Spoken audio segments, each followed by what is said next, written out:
नमस्कार दोस्तों, welcome to youth pharmacy. दोस्तों, आज के वीडियो में अपन बात करने वाले हैं। आज की वीडियो में अपन डिस्कस करेंगे एग्यूमेंटिन 625 mg टैबलेट के बारे में। वीडियो में हम देखेंगे कि एग्यूमेंटिन 625 mg जो टैबलेट होती है इसका यूज़ क्यों करते हैं, कितनी इसकी डोज रहती है, क्या इसके फ़ायदे हैं लेने के, और कौन कौन से इसके साइड इफ़ेक्ट्स अपने को देखने को मिल सकते हैं। तो सबसे पहले तो हम जानेंगे कि इसके अंदर कौन कौन सी दवा का कंपोजिशन रहता है, यानी कि कौन कौन से साल्ट इसके अंदर प्रेजेंट है। दोस्तों, इस टेबलेट में एमोक्सिसिलिन एंड पोटेशियम क्लेवुलेनेट का कॉम्बिनेशन पाया जाता है। एग्यूमेंटिन 625 mg टेबलेट काफ़ी पॉपुलर मेडिसिन है, काफ़ी फेमस ब्रांड है। तो एग्यूमेंटिन के अलावा ये मेडिसिन हमें और भी बहुत सारे नाम से मार्केट में मिल जाती है, ठीक है, जिसमें सेम साल्ट या सेम कंपोजिशन सेम ही स्ट्रेंथ में मिल जाता है। दोस्तों, अगर स्ट्रेंथ की अगर हम बात करें तो ये 375 mg, 625 mg और 1000 mg की स्ट्रेंथ में मिलती है, ठीक है। और अपन ने देखा इसके अंदर कौन कौन से साल्ट, कौन कौन सी ड्रग का कंपोजिशन रहता है। वो है amoxicillin 500 mg and potassium clavulanate 125 mg, ठीक है। तो वीडियो के अंदर कंप्लीट अपन बात करेंगे कि क्यों इसको यूज़ करते हैं, कितनी डोज रहती है, कब लेना चाहिए, कब नहीं लेना चाहिए, ठीक है। तो चलिए आगे बढ़ते हैं।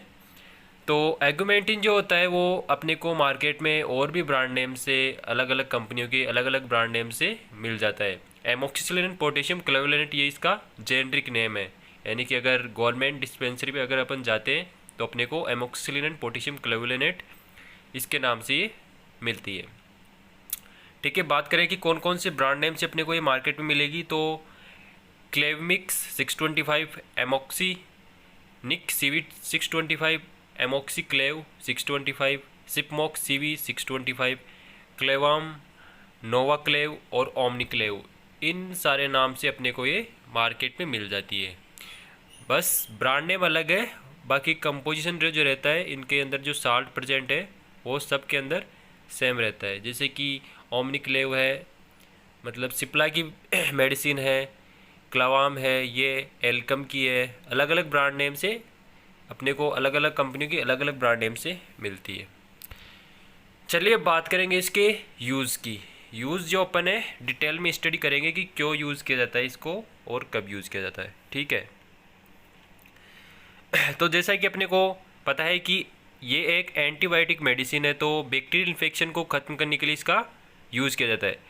ये दवाई जो है कम्युनिटी एक्वायर्ड न्यूमोनिया, यानी कि जो न्यूमोनिया की जो डिजीज़ होती है उसके ट्रीटमेंट में इसका यूज़ किया जाता है। इसमें क्या होता है कि जो भी व्यक्ति होता है उसे खांसी होती है, बलगम आती है खांसी के साथ, साथ ही साथ बुखार भी उसे रहता है, चेस्ट में पेन रहेगा और सांस लेने में भी तकलीफ़ होती है। तो ऐसी अगर कोई प्रॉब्लम किसके अंदर सिम्टम्स है तो डॉक्टर के द्वारा ये दवाई प्रेस्क्राइब की जाती है।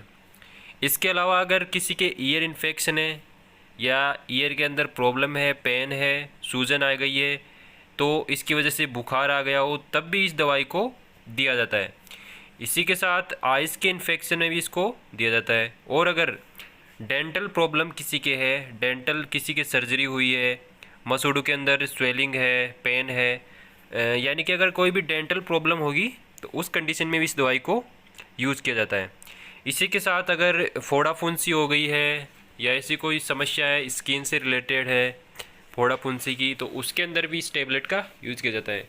साथ ही साथ ब्रोंकाइटिस यानी कि वही है रेस्पिरेटरी प्रॉब्लम्स है, रेस्पिरेटरी डिजीज़, उसके अंदर इसका यूज़ किया जाता है। यूरिनरी ट्रैक्ट इन्फेक्शन, जो यूरिन इन्फेक्शन होता है उसके ट्रीटमेंट में इसका यूज़ किया जा सकता है। साथ ही साथ किडनी के इन्फेक्शन में, and bones and joint infection, यानी कि जो बोन्स होती है उनके अंदर इंजरी की वजह से कोई पेनफुल कंडीशन हो या फिर इन्फेक्शन हो गया हो, तो उसके ट्रीटमेंट में भी इसका यूज़ किया जाता है। अब बात करेंगे इसकी डोज़ की। तो ये दवाई जो है 18 प्लस से जो व्यक्ति होता है उसी को दी जाती है, यानी कि 18 साल से अगर किसी की एज कम है तो उसको ये दवाई नहीं दी जाती। डोज की अगर बात करेंगे तो 40 kg अगर किसी का वेट है तो ये टेबलेट 625 mg की उसे 2 से 3 बार दी जा सकती है। नॉर्मली 2 बार दी जाती है, पर इसको 3 बार भी दिया जा सकता है, यानी बीडी दे सकते हैं, टर्सिनिडी भी दे सकते हैं। और अगर 40 kg से बिलो अगर किसी का वेट होगा तो उसे एगुमेंटिन की जो 375 mg की जो टेबलेट आती है उसकी डोज बीडी या टीडी दी जाती है। यानी कि इसमें डॉक्टर के द्वारा according to body weight dose decide की जाती है। और अगर छोटे बच्चे हैं तो उनके अंदर टेबलेट नहीं दी जाती, उनके लिए बेस्ट रहता है सिरप या फिर सेचेट्स, उसी के द्वारा डोज कैलकुलेशन की जाती है। ठीक है, ये तो बात हो गई इसकी डोज की। आगे बात करेंगे इसके side effects. Side effects normally side effects common सभी मेडिसिन में देखने को मिलते हैं। तो इसके अंदर जो साइड इफ़ेक्ट्स है वो है नोज़िया।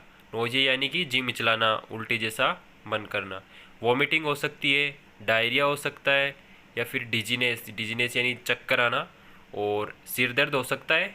और इसी के साथ साथ स्किन पर कुछ एलर्जिक रिएक्शन रेसेस देखने को मिल सकते हैं। ठीक है, आगे बात करेंगे कॉन्ट्राइंडिकेशंस, यानी किन किन को ये दवाई नहीं लेनी चाहिए, एगुमेंटिन 625 mg का यूज़ नहीं करना चाहिए। तो सबसे पहले जिनको भी अगर पेनिसिलिन ग्रुप की दवाई के प्रति सेंसिटिव हो, यानी कि इस दवा से जिसे एलर्जी हो, एगुमेंटिन 625 mg का यूज नहीं करेंगे। एलर्जी वाले पेशेंट जो भी है उनको पेनिसिलिन से अगर एलर्जी है तो एगुमेंटिन 625 mg का यूज़ नहीं करना है। प्रेगनेंसी के अंदर इसका यूज़ नहीं किया जाता है। अगर किसी को जॉन्डिस हुआ हो इन द फास्ट, अगर पहले कभी जॉन्डिस हुआ हो या अभी पीलिया जो है अगर वो हो रखा हो, तो इसका यूज़ नहीं किया जाता। साथ ही साथ अगर किसी को लीवर डिजीज़ है उसके अंदर भी इसका यूज़ नहीं किया जाता है। ठीक है, तो ये थी दोस्तों कंप्लीट इन्फॉर्मेशन एगुमेंटिन 625 mg टेबलेट के बारे में। उम्मीद है आपको वीडियो में जो मैंने बताया वो समझ आया होगा। अगर वीडियो अच्छी लगी है तो वीडियो को लाइक एंड चैनल को सब्सक्राइब जरूर करें। मैं मिलता हूँ नेक्स्ट वीडियो में न्यू इन्फॉर्मेशन के साथ। धन्यवाद दोस्तों।